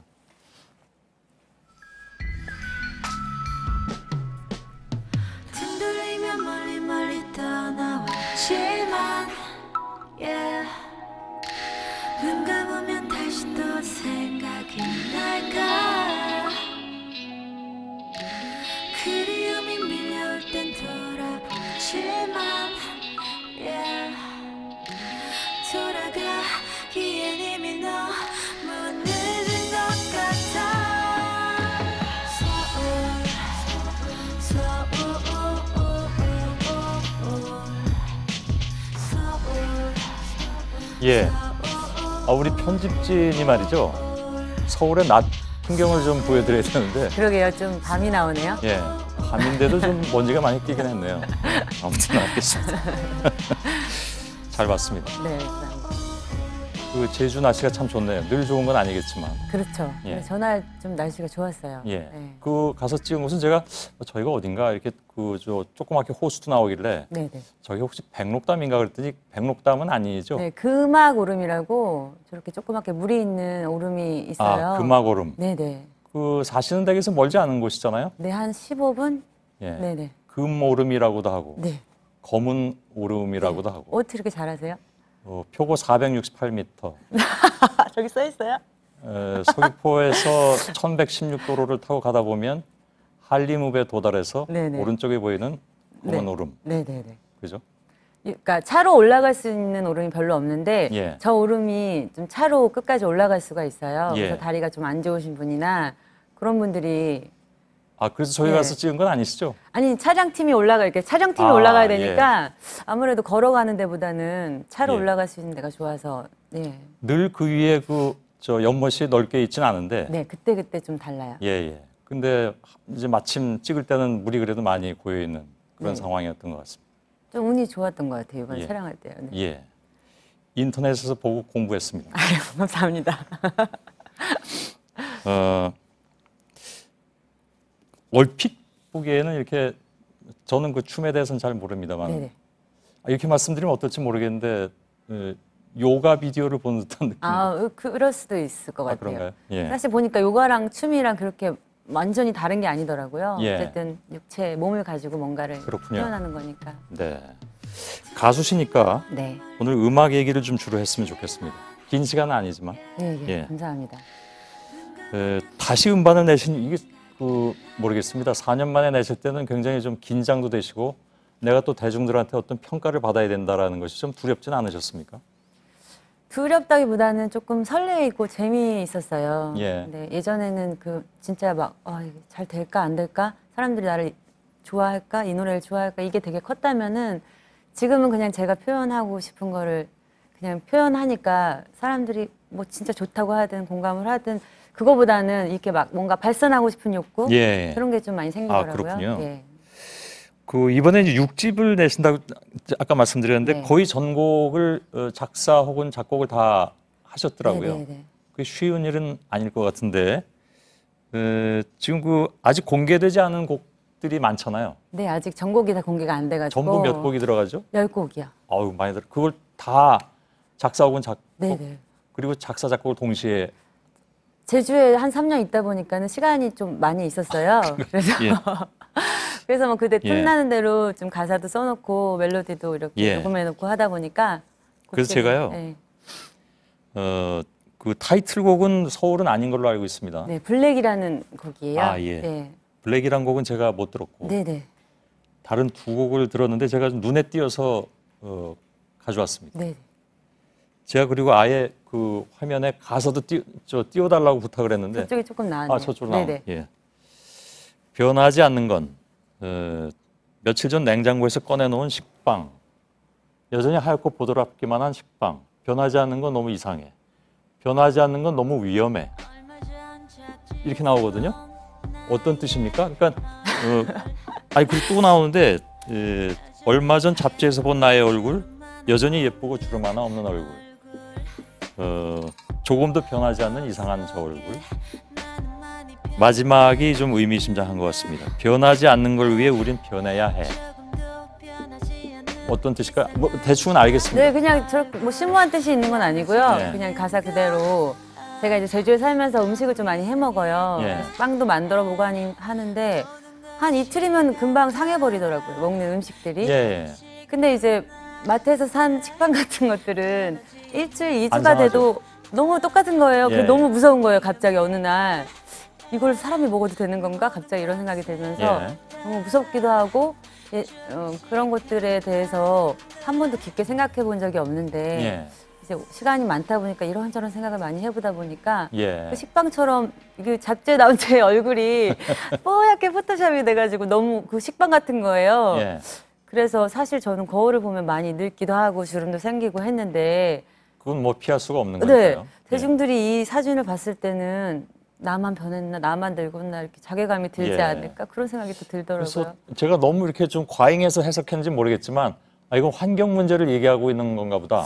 그 환경 문제라는 게 막 거창하게 얘기한다기보다는 그냥 제 그렇죠. 수준에서는 저게 그 문제를 얘기한 것 같아요. 예. 예, 예. 그리고 어떤 미에 대한 비뚤어진 세태 이런 것도 풍자하는 것인가 보다. 그렇게 거창하게 얘기해 주시면 감사한데 사실은 예. 그냥 그때그때 떠오르는 생각을 이렇게 쓴 건데 예. 어쨌든 이 세상에는 안 변하는 건 없잖아요. 예. 다 모든 게 변하는데 마치 안 변할 것처럼 이렇게 광고하고 과장하고 이런 것들에 저도 마치 속아서 살았었고 그런 것들을 조금 깨보자. 자신에 대한 어떤 내적인 혹은 외적인 변화도 자연스럽게 받아들이는 것이 가장 좋은 것이 아니냐. 네, 그걸 그게 너무 이상하지 않고 위험하지 않은 거다라는 예. 생각이 들더라고요. 안 받아들이려 하다 보니까 네. 여러 가지 문제도 생기니까요. 네네네. 예. 또 한 가지 이적 씨하고 같이 부른 노래가 다이아몬드인데 네네. 그대여 잘 가시오. 그동안 고생 많았다오. 그대여 편히 가시오. 뒤돌아보지 말고 가시오. 누굽니까? 사실은 제가 그 위안부 할머니들을 아. 마지막으로 돌아가신 할머니 그 기사를 보다가 예. 그런 가사가 떠올라 생각이 났어요. 근데 뭐 거창하게 제가 막 이렇게 어떻게 할 수는 없고 예. 돌아가시는 분들에게 그 꼭 위안부 할머니가 아니더라도 어쨌든 어떤 권력이나 무슨 기업에 맞서 싸우시다가 힘없이 예. 그냥 포기하고 돌아가시는 분들이 많잖아요. 그게 꼭 죽음이 아니더라도. 예. 그분들에게 뭔가 따뜻한 위로의 말을 건네고 싶은 마음이 되게 큰데 예. 그거를 어떻게 할까 하다가 아무래도 이제 음악을 하는 사람이니까 곡으로 한번 표현해 보자 해서 이 곡을 썼고 마침 이적 오빠도 너무 좋다 같이 도와주고 싶다 해서 듀엣곡을 같이 부르게 됐어요. 그 참 뭉클하게 만드시는군요. 아, 네. 예, 숙연해지기도 하고. 그 가사를 마저 다 읽어드리고 싶은데 그랬다간 너무 뭉클할 것 같아서 제가 좀 자제를 좀 하도록 하겠습니다. 그러나 한 가지 줄은 소개해드리고 싶네요. 그대는 이미 다이아몬드. 그죠? 그래서 제목이 그렇게 나온 것 같습니다. 여러 가지 의미를 가진 곡을 내놓으셨군요. 4년 동안에 굉장히 여러 가지 생각하신 것 같습니다. 제주도에서. 그래서 이제 열심히 이제 앨범도 만들고 했는데 사실은 음악 얘기할 프로가 없는 거예요. 예, 제가 이제 본격적으로 활동을 하고 여러 가지 프로를 나갔는데 예. 앨범에 대해서 물어보는 사람도 없었고 이런 그런가요? 예, 그냥 그 사적인 거 어떻게 무슨 에피소드 제주에서 남편과 어떠냐 예. 뭐 이런 거 그리고 막 웃기는 거 이런 거 많이 했는데 예. 사실 하고 싶은 얘기는 제 앨범 얘기였는데 그럴 자리가 없더라고요. 그래서 예. 오늘 좀 부탁을 예. 드렸어요. 네. 그래서 저한테 저도 이걸 미리 구해봤는데 네. 다이아몬드가 그런 뜻이 있는 줄은 정말 몰랐습니다. 예. 사실은 뭐 누가 깰 수 있는 건 아니잖아요. 예. 자기가 그런 뜻으로 남이 아무리 깨려고 해도 이미 너무 단단한 다이아몬드라는 예. 얘기를 하고 싶었어요. 그러면 이 곡은 저희가 따로 준비해서 이따가 끝날 때 보내드리도록 아유, 하겠습니다. 감사합니다. 예. 사실 지금 이런 얘기를 저희가 나누고 있습니다만 사람들이 많이 궁금해하기도 합니다. 그러니까 잘 아시잖아요. 그러니까 동물 보호, 채식, 또 옛날에 대우자동차 때는 그분들을 위해서 또 애도 써주셨고, 그다음에 다른 어떤 그 사회적 발언. 지난번에 이 자리에 바로 그 자리에 맷 데이먼이라는 배우가 왔었는데, 아, 그랬어요. 그분도 이제 그런 그 정치적 발언도 좀 하고 그래서 그 질문했더니 굉장히 인상 깊은 답변을 남기고 갔습니다. 아, 뭐라고 하셨어요? 그건 굉장히 당연한 것이다. 아, 나는 그들에게 어떤 저급하거나 비열한 단어를 쓰지 않는다. 내가 왜 그 얘기할 권리가 없느냐. 비슷한 생각을 가지고 계실 것 같습니다. 그렇죠. 예. 네, 못할 말은 아니잖아요. 그렇죠. 네. 그러나 이제 보통 그냥 이건 너무 또 식상한 질문일 수 있는데 네. 왜 그런 참여를 하느냐 하는 부분에 대해서는 뭐라고 말씀하실 수 있을까요? 참여하고 싶으니까.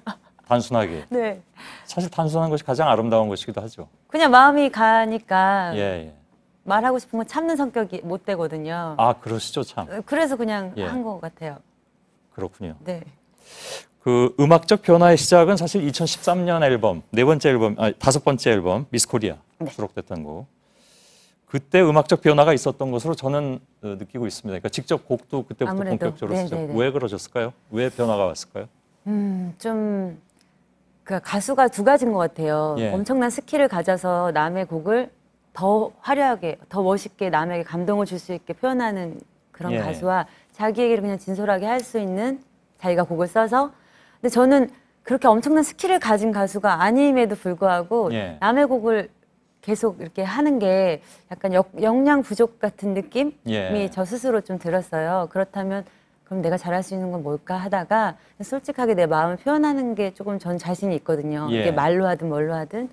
그래서 그러면 이렇게 어디 나가서 떠들기만 하지 말고 노래로 만들어 보자라는 예. 생각을 그때부터 했던 것 같아요. 예. 네. 뭐 가장 큰 이유는 가수시기 때문에 그죠? 네, 그냥 표현하고 싶은 욕구가 그냥 있기 때문에 예. 만드는 것 같아요. 예. 네. 이번에 뭐 저는 다 들어보진 못했지만 전곡을 직접 관여해서 네네. 만드셨기 때문에 어찌 보면 이효리 씨의 생각을 가장 이번 앨범에서 깊이 알 수 있는 그 전 앨범보다는 예. 네. 굳이 픽을 하자면 네네. 그럴 것 같습니다. 그 뭐 흔히 얘기하는 1세대 걸그룹 출신 가수시잖아요. 네. 그래서 이제 그 중에서 가장 성공한 솔로 가수로서도 또 평가를 받고 계십니다. 부담스러우신가요? 이런 평가가? 아니요, 기분 좋죠. 예, 예. 네. 요즘 근데 보면 뭐 그런 후배들이 굉장히 많이 나오고 있습니다. 네네. 어떤 얘기를 하고 싶으신가요? 좀 저는 후배들 보면 안쓰럽더라고요. 왜요? 저희 때만 해도 그렇게 경쟁이 치열하진 않았었거든요. 뭐 저희 SES 뭐 이렇게 몇몇 예. 다였고, 그리고 이렇게 인터넷이나 어떤 SNS가 발달될 때가 아니라서 예. 조금의 자유도 있고 좀 심통이 나면 막 이렇게 하기도 하고 했는데 예. 요즘 친구들은 너무 모든 게 다 이렇게 보여지는 것 같고 경쟁도 치열한 것 같아서 예. 이렇게 미용실 같은 데서 보면 방송이랑 다르게 너무 얼굴이 어두운 거예요, 친구들이. 예. 힘도 없고 기운 빠져 있고. 아 그런가요? 화면에 나올 땐 굉장히 즐거워 네, 보이는데. 그러니까요. 근데 연습도 길게 하고 요즘에는 막 예. 그러잖아요. 그래서 그때는 좀 연습을 오래 안 하셨나요? 그러면? 예전엔 그렇게 막 몇 년씩 하는 그런 시스템이 아니었었거든요. 저는 그냥 그렇죠. 한 달 연습하고 한 달 하고 예. 하셨어요? 저가 좀 특별하게 마지막에 캐스팅이 돼가지고 예. 급하게 더 연습을 했었어야 되는데 예. 어쨌든 그렇게 됐어요. 근데 요즘 친구들 보면은 연습하느라고 너무 오랜 시간 또 자존감도 많이 상하고 그러게 많이 말이죠. 평가당하다가 네. 또 데뷔를 했는데 또 평가당하고 비교당하니까 조금 선배로서는 조금 안쓰러운 마음. 예. 네. 시간은 다 됐는데요. 아 그래요? 벌써? 아쉬우신가요? 아니 예. 많은 얘기를 못 나눈 것 같지? 예. 그렇게 생각하시면 좋은 거죠. 아, 예. 한 가지만 더 질문 드리겠습니다. 네. 유명하지만 조용히 살고 싶고 조용히 살지만 잊혀지긴 싫다. 어떤 뜻인지는 알겠는데 네네. 이거 가능하지 않은 얘기가 아닌가요 혹시? 그 가능한 것만 꿈꾸는 건 아니잖아요. 아 그렇군요. 네. 예. 어쨌든 저에 대한 바램은 욕심은 한도 끝도 없이 할 수 있는 거니까 예. 그냥 그게 제 욕심인 것 같아요. 예. 예. 질문한 사람은 굉장히 머쓱하게 아니, 만드시. 죄송해요. 그냥 예. 그렇습니다. 네네. 가능한 것만 꿈꾸는 건 아니니까. 그죠? 그러니까요. 예. 오늘 그것을 어록으로 남기고 끝냈습니다. 아유. 예. 다이아몬드. 길게 듣진 못하겠지만 네. 이따가 잠깐 좀 아유, 듣겠습니다. 너무 감사합니다. 네. 앞에 이적 씨 목소리가 먼저 나오는데 네네. 그건 빼고. 왜요? 아니 되게 좋은데 저기 오빠 목소리가 그 아니요, 곡을 그- 저보다 더 소화를 잘 하셨어요. 그런가요? 네네. 근데 저희 제작진이 이효리 씨 목소리를 듣고 싶다고 그 부분부터 아무튼 듣겠습니다. 아유, 예, 네. 알겠습니다. 어떻게든 네. 이효리 씨였습니다. 고맙습니다. 감사합니다. 네.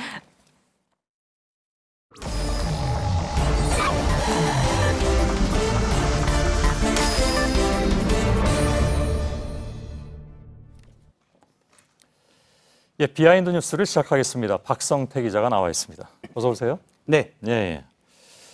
첫 번째 키워드 열까요? 네, 첫 번째 키워드는 연차 휴가 환호성입니다. 예. 오늘 문재인 대통령이 미국 가는 비행기 안에서 기자들과 간담회를 가졌는데요. 대통령의 연차 휴가 계획에 대해서 밝혔습니다. 예. 직접 들어보겠습니다. 휴가를 언제 간다 라는 뭐 계획을 세울 수는 없는데 그러나 저는 연차 휴가를 다 사용할 계획입니다. 제일 좋아하네요, 기자들이. 네, 기자들이 박수를 치고 환호성을 냈는데요. 통상 청와대 출입 기자들은 대통령이 휴가를 가면 같이 휴가를 가거나 일이 좀 느슨해집니다. 그래서 대통령이 연차 휴가를 다 쓴다니까 기자들도 좀 기대를 하는 모습이었습니다. 아, 본인들도 휴가를 가겠다? 갈 수 있겠다 정도가 정확할 것 같습니다. 저 중에는 이제 이성대 기자도 있었을 텐데. 이성대 기자 휴가 갈 수 있는지 없는지는 문재인 대통령이 정하는 것이 아니고 우리 권석천 국장이나 제가 정하는 것이죠. 이성대 기자가 박수를 쳤는지는 뒤에 확인을 하도록 하겠습니다. 대통령은 이미 노무현 정부 때 공직 생활을 했기 때문에 공직 생활 6년이 넘어서 연차 휴가가 21일인데요. 지난번에 하루를 썼기 때문에 20일이 현재 남았습니다. 꽤 많이 남아있네요. 원래 연차 휴가를 다 쓴다는 것이 공약에도 들어가 있었죠? 그렇습니다. 나만 다 쓰는 게 아니라 다 쓰자인데요. 문재인 대통령이 대선 전 5월 3일 페이스북에 올린 글을 잠깐 보면 15일에 연차 유급 휴가를 의무적으로 사용하도록 하겠습니다. 그리고 연차 휴가를 기본 20일로 늘리는 것도 검토하겠다 이렇게 밝혔습니다. 오늘 민주당의 김태년 정책위 의장은 7월 임시국회에서 근로시간 단축법을 처리하겠다고 밝혔는데요. 사실 연차휴가도 쓰고 근로시간을 단축하면 일자리를 나누는 효과가 있습니다. 2015년 기준으로 OECD 34개 국가 중에 우리나라의 근로시간은 연간 2,113시간입니다.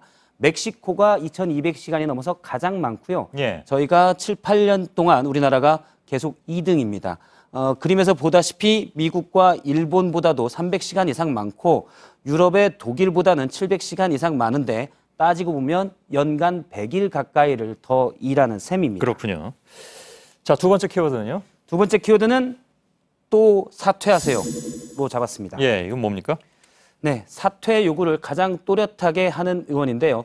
자유한국당의 이은재 의원이 오늘 청문회가 있었던 김상곤 교육부 장관 후보자에게 사퇴 메시지를 전했습니다. 직접 화면을 보겠습니다. 아니 중국 계좌잖아요. 중국 계좌 아닙니다. 왜 중국 계좌가 아닙니까? 아닙니다. 그건 규정에 따라서 그렇게 된 것입니다. 앞으로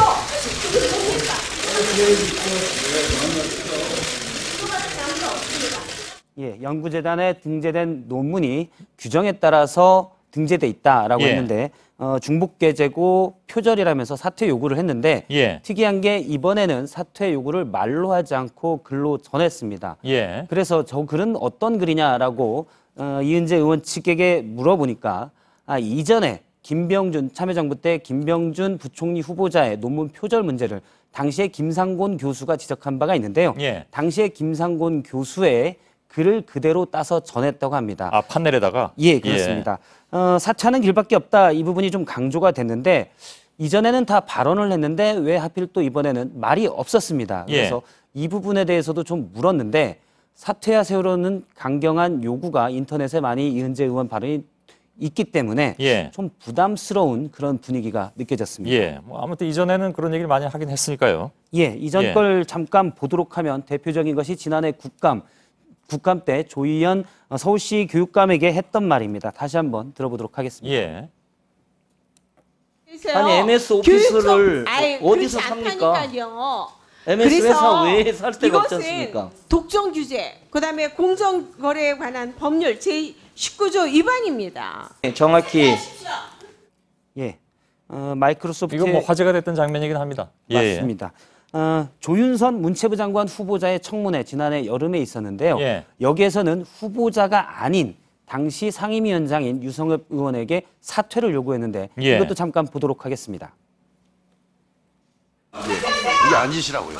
이게 앉으시라고요. 앉으시라고요. 이게. 이게 앉으셔가지고 앉으세요. 알겠습니다. 세 번째 키워드로 넘어가죠. 알겠습니다.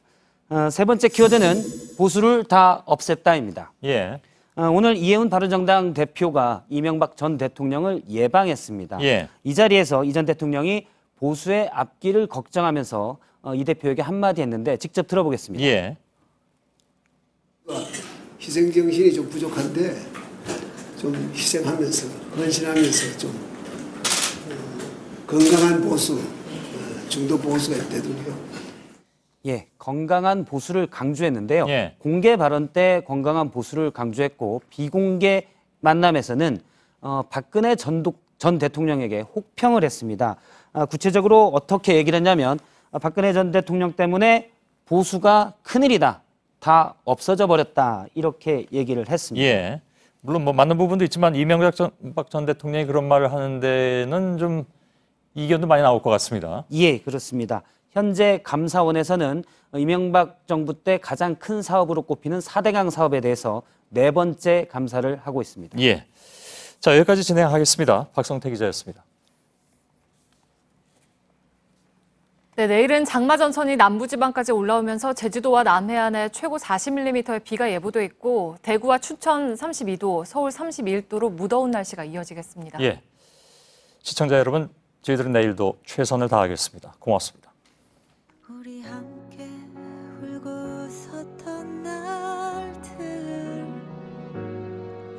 가슴에 깊이 묻어둔 채로